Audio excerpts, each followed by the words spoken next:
Hey, hey, hey, blessings upon you and your day.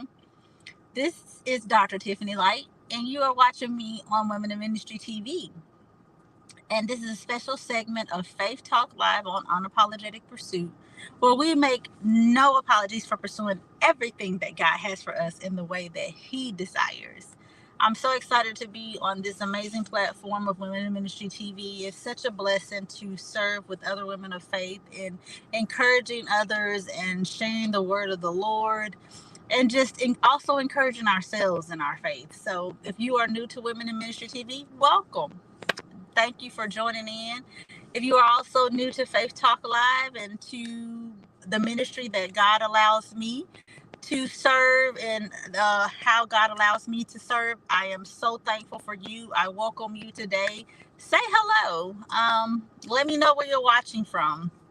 Join in, share, dialogue with me. All of this is so important and it helps to keep the broadcast going, to keep it moving. So, welcome, welcome, welcome, welcome, welcome. I'm so excited to have you.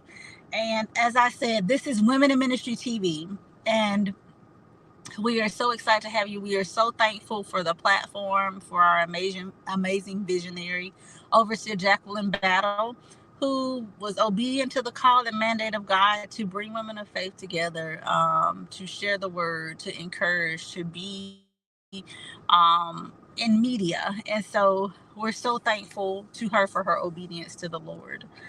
And I wanted just to get on and encourage you this evening, to encourage you to not give up, to not lose hope, to not lose faith. A lot of times in our walk with the Lord, a lot of things happened, and a lot of times people think that it's easy or life is supposed to get easy because we've accepted Christ and because we have a right relationship with Him. And that's not always the case, and that's not the truth. He says many are the afflictions of the righteous, but the Lord delivereth them out of them all. So there is deliverance for us because we are on the winning team. We are on the team of the Most High God. So that's the assurance. Not that we won't have affliction, not that we won't go through stuff, but that we have the victory because we are on the winning team and we are with the Lord. And a lot of times we don't have the best perspective in that. And we don't always go through those trials in the right way because we're thinking that when we walk with God, that it's supposed to be easy, that it's supposed to be, simple, that we're not supposed to have to deal with this. But that's not true. And He says that there's no test, no trial, no temptation above which that He's not already given us a way of escape. So He's given us the victory. We already have a way of escape. We already have the victory, but we just have to know that we have the victory and we have to walk it out. And we have to not be afraid to call on Him and to say, Lord, I can't do this in and of myself, but I need your help. So I want to get on and encourage you. I want to get on and encourage me. I want to get on and encourage anybody who's watching that it's all working together for our good. It's all working together for my good. It's working together for your good. It's working together for our good. Why? One, because we love God, and two, because we're called according to His purpose. And that's what Romans 8:28 reminds us. That is working together for our good. One, because we love God, and two, because we're called according to His purpose. And that's an amazing thing to know, that it's working together. And it says that all things are working together, not some, but all. Everything, anything that we can go through, anything that we can face, anything, any challenges, any tests, any trials, whatever, is working together for our good. All of it, all of it, all of it, the good, the bad, the indifferent, is all working together for our good. One, because we love God, and two, because we're called according to His purpose. God is so faithful. And so I want you to be encouraged in that. I want you to be encouraged in knowing that it's working together for our good. And so I just want to get on today to let you know, don't give up. Don't lose hope. Don't lose faith. Don't get discouraged in the journey, because life seems to be lifing right now, because things seem to be a little bit difficult, because you're in a hard place, because you're in a place that you don't quite understand, because you're in a situation where it doesn't look like what God promised you. You're in a situation where, hey, yeah, I may have had to move back home with my parents, or yay, or I may have had to move in with a family member, or hey, I may have had to sit out this semester in college, or hey, I may have had to go do a different job, or hey, I may have had to, I'm not a mom yet, but I know what God has promised me. Yay, I may have had to, all of those things, all of those things that you don't understand, those that pit that you may have been in, that prison that you may have been in, all of those things is working out together for your good. One, because you love God, and two, because you're called according to his purpose.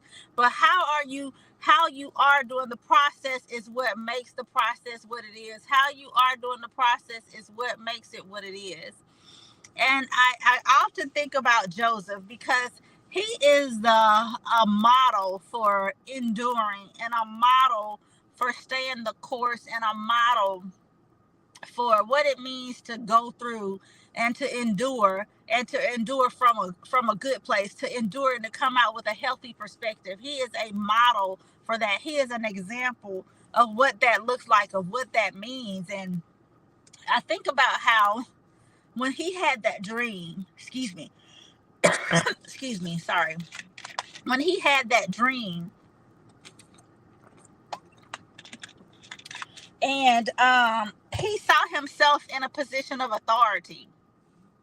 He saw himself being in a position where he was ruling and he was over his family members. And he didn't understand. He knew it. He recognized that it was something, that a dream that he was given. He recognized that it was something that God was showing him about his life. But I'm quite sure even he didn't even understand the significance of what it was, or where God was going to really take him, or how God was going to even get him there. But everything that happened in his life was all a part of getting him to where he needed to be in God. And don't underestimate the things, even the things that you don't understand, even those hard places you're in. Don't underestimate their importance in getting you to where God has for you, and in preparing you for where God has for you. A lot of times we get to places, but we don't understand the preparation that was utilized even in the hard places to get us where God is taking us, to get us where God has ordained for us to go. So we have to make sure that we understand the lessons and learn the lessons and what God is doing, and how he's getting us to where he has for us to go. And so I think about Joseph, and I think about how he was leading and how he was serving, and no matter where he went, he exercised and he operated in the gifts that God had given him. He utilized the gifts that God had given him. He utilized the grace on his life, but he maintained integrity. He maintained honor. He maintained his posture. So he didn't allow himself to get into a place of bitterness. He didn't allow himself to get into a place of despair, because he didn't understand it. And a lot of times we'll and we have to think about this. A lot of times God will show us visions and dreams, and because we haven't gotten there, a lot of times we can get disheartened, and we can get discouraged, and we can kind of lose hope in the process. But Joseph showed us that through everything you go through, there's no reason to lose hope, but there's a reason to operate even in your giftings in the dark place, to show the love of God even in your giftings in the dark place, to operate in the grace even in the dark place, because those dark places are not permanent. They are temporary, and you will get to that place of light. You will get to that place of purpose. You will get to that place of promise. Just stay the course. Just keep walking it out. Just keep doing what God has graced you here to do. Even in those dark places, even in those hard places, just keep doing what God has graced you to do. And so I think about Joseph, and I think about how he just really walked that out. I think about how he didn't know that he would be thrown into a pit. He didn't know that when he had that dream and that vision. He didn't know that he would be thrown into a pit. But he was. He didn't know that he would be sold into slavery and end up in Potiphar's house and end up second in command in Potiphar's house. He did not know that.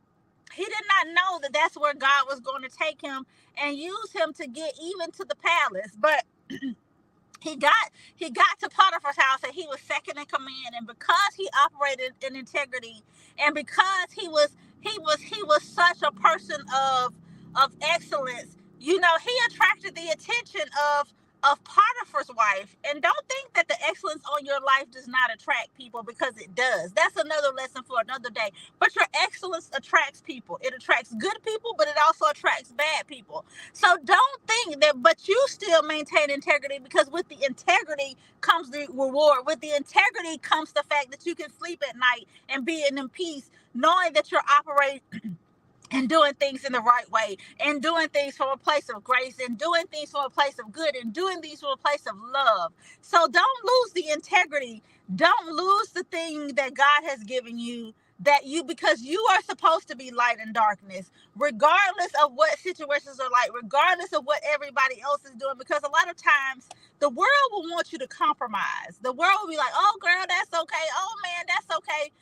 Do it this way because everybody else is doing it. But you're not called to be like everybody else. You're not called to flow like everybody else, because God has called you out and he's called you apart for a reason. And understand that God has called you out and he has called you apart for a reason. You're not called to be like everybody else. And a lot of times, even myself, I didn't always understand why I couldn't be in the crowd, why I couldn't hang with the crowd, why I couldn't do the things that everybody else was doing, because that wasn't the grace of my life. And that's okay. You can still love people. That doesn't mean that you treat people different, or that you act different with people, or that you still don't walk in love. That's not for that. That's not that purpose. But the purpose is to understand that you can't do everything that everybody else does, and that's okay. That's okay. And it's not people, the friends who love you, the friends who respect you, the friends who understand you will understand that, and they will allow you to be you, and they will accept you as you. They won't try to change you. They won't try to have you compromise the integrity, your relationship with the Lord, just to be their friends. Those are not your friends. And so for my youth, for those of you who are going to new steps and new areas in your life, like our graduating seniors, kudos to all of our graduating seniors out there.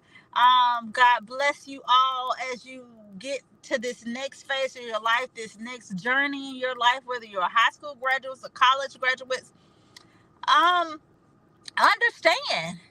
that this is a new dimension that you're in. This is a new grace that you're in. But you're still called to be light. You're still called to be light. You're still called to be light. You're set apart to be light. You're set apart to be light. So be light, and let people see the light. Folks want the light. They're watching you. They may not even say anything to you, but they're watching you. They're expecting the light. They're looking for the light. They're watching you. So be the light. Let people see that light, because that's what they need. It says creation is groaning.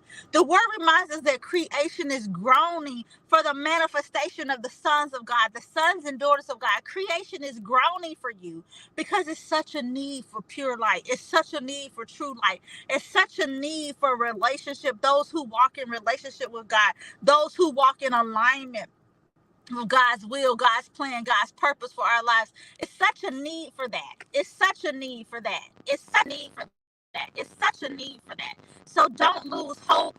Don't lose faith. Don't lose trust in God. Know that God is with you. Excuse me if I lost you for a second. I'm sorry, I'm on my phone, so excuse me. And a lot of times you can hit this and it just took me off the screen. So excuse me if I lost you there for a second. But know that you're called to be light. And so for my youth, we were able to, my husband and I, we served as youth pastors at Fresh Anointing House of Worship from September of 2021 until the end of March of this year, 2024. And we had an amazing journey. We had such a wonderful time. We really had an amazing group of youth that we served.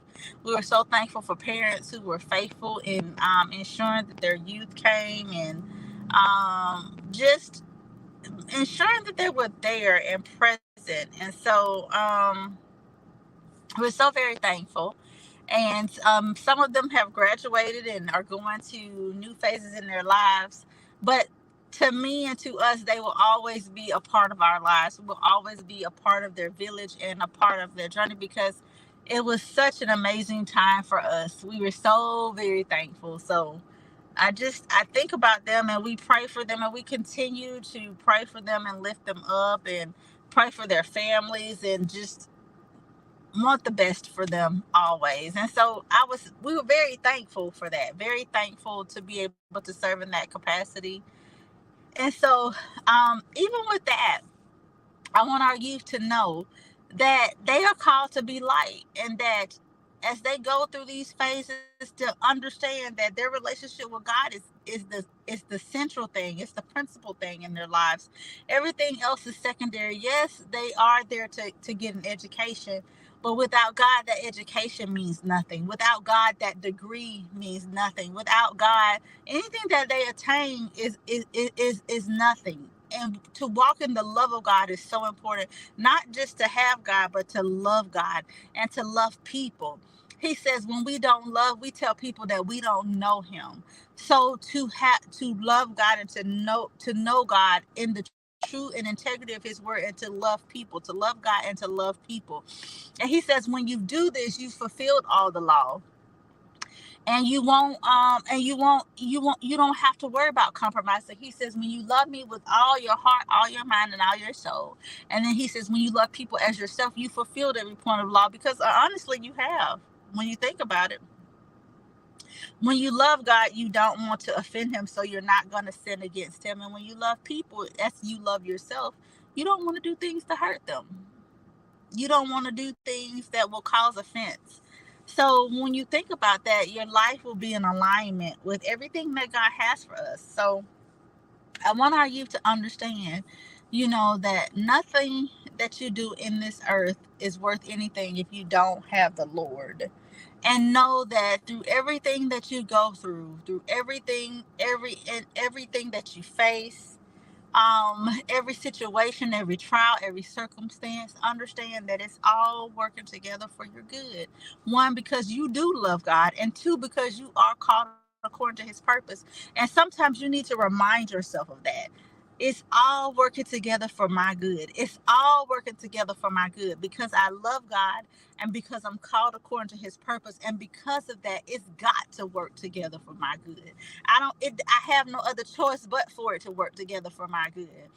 And so I just thank God so much to know that he reminds me of that, even in the times when I'm having a difficult situation or circumstance going on, in the times when things are not happening like I think they should happen. He constantly reminds me, Tiffany, it's all working together for your good.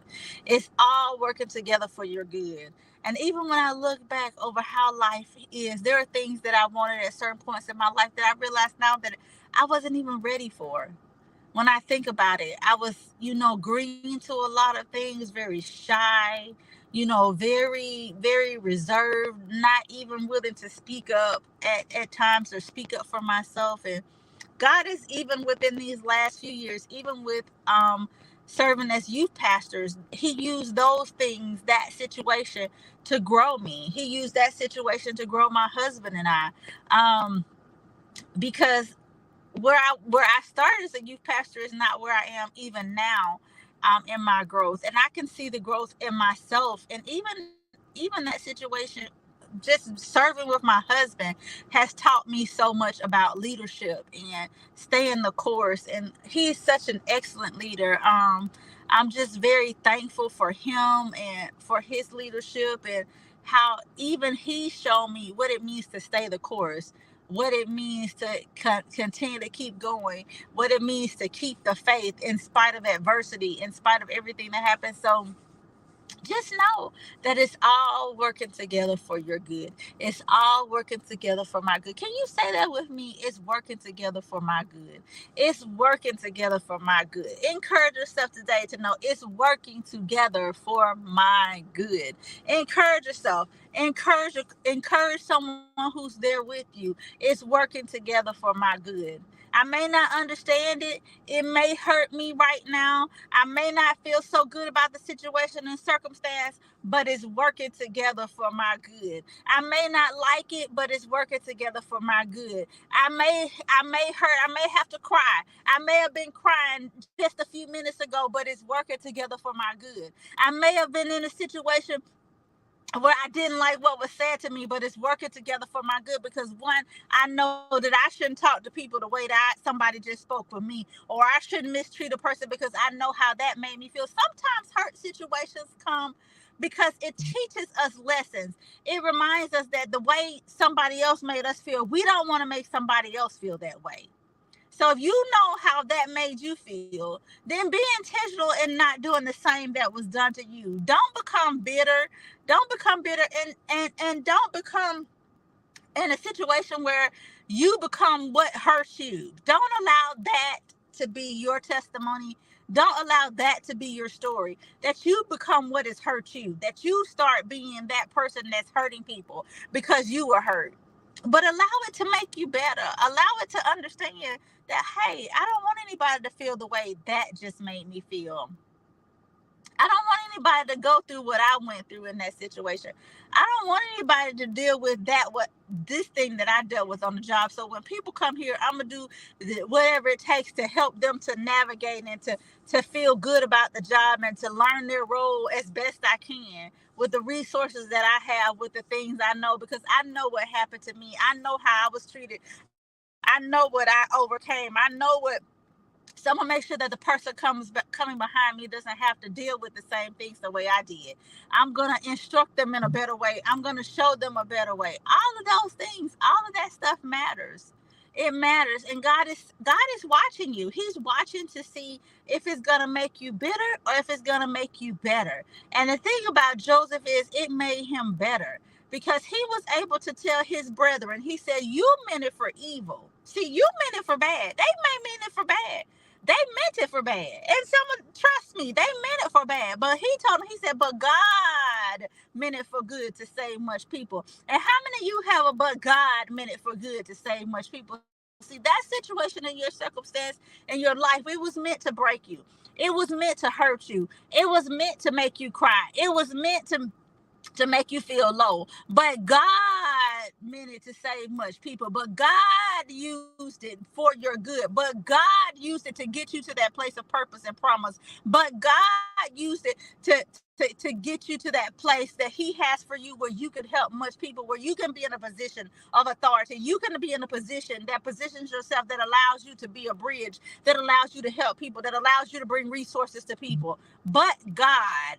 So how many of you have that testimony? They meant it for evil, but God meant it for good to save much people.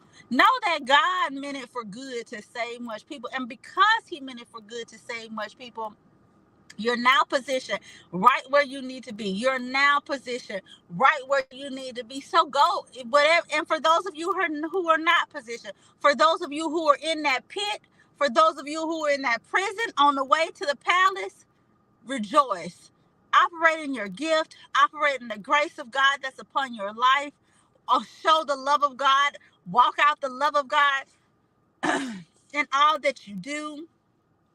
And allow God to develop you in this time, so that when you get to that purpose, when you get to that place of purpose, that place of promise, that place of destiny, you can look at them and you can look at others and say, hey, you may have meant it for evil, but you know what? God meant it for good to save much people. Fear not, because I'm not going to mistreat you. Fear not, because I'm not about to get back, because I don't have to get back at you. What God has done in my life is so much better than that stuff that you thought you were doing to hurt me. That stuff that you thought you was doing to frustrate me. That stuff that you thought you was doing to hinder me. What God has done is so much better. And a lot of times, this is a lesson too. A lot of times we will get in places And instead of being rejoicing at what God has done to get us there, we'll be focusing on the people who wronged us. How much of a disgrace and how much of a disservice to God is that? That you would rather focus on the bad things that someone did to you instead of enjoying the place of promise, the place of purpose that God has brought you to. Instead of enjoying the reward that God has brought you to, but you'll allow bitterness, you'll allow resentment, you'll allow all of those hurt things to hold you back and to cause you to stay stuck and not really enjoy the good things that God has brought into your life because you're too busy holding on to stuff that folks have done to you or how you were treated or what was done to you. And that is such a disservice to the Most High God, who has graced us all with life, who has graced us all with good things. It's such a disservice. So remember, whatever happens, don't allow those places, don't allow those things to be more to your life. Don't allow those hurt places to be more to your life than the good things that God has for you, than the good things that God has graced in your life, than the good that God has brought you to, than the place of purpose. Because it all worked together for your good. So tell yourself, it's all working together for my good. It's all working together for my good. It's all working together for my good. You be blessed. You have a good rest of your evening, rest of your week, whenever you may watch this, whether it's morning, night, or day. For those who catch the replay, know that it's all working together for your good. Say it with me. It's all working together for my good. God bless you. Be encouraged. Know that God loves you and He has the best for you. There's nothing greater than being in God's hand. There's nothing greater than walking out His plan, His purpose, and knowing that. It's one thing to just be walking about life, but it's another thing in knowing that God is with you as you walk out this life. It's nothing like that. It's nothing like knowing that. And if you don't have a relationship with Him, if you don't know Him, I invite you to get in a relationship with Him, to learn, to know who God is for yourself. It's not enough for me to tell you, but it's something when you know Him for yourself, when you know God is real, when you know Him for yourself. So get to know God for yourself. God bless you. Have a beautiful, beautiful, beautiful evening, a beautiful, beautiful rest of your week. Stay encouraged. Keep the faith. And remember, you are special to God. You are loved. And there's a purpose and a plan for your life. And it's all working together for your good. God bless you.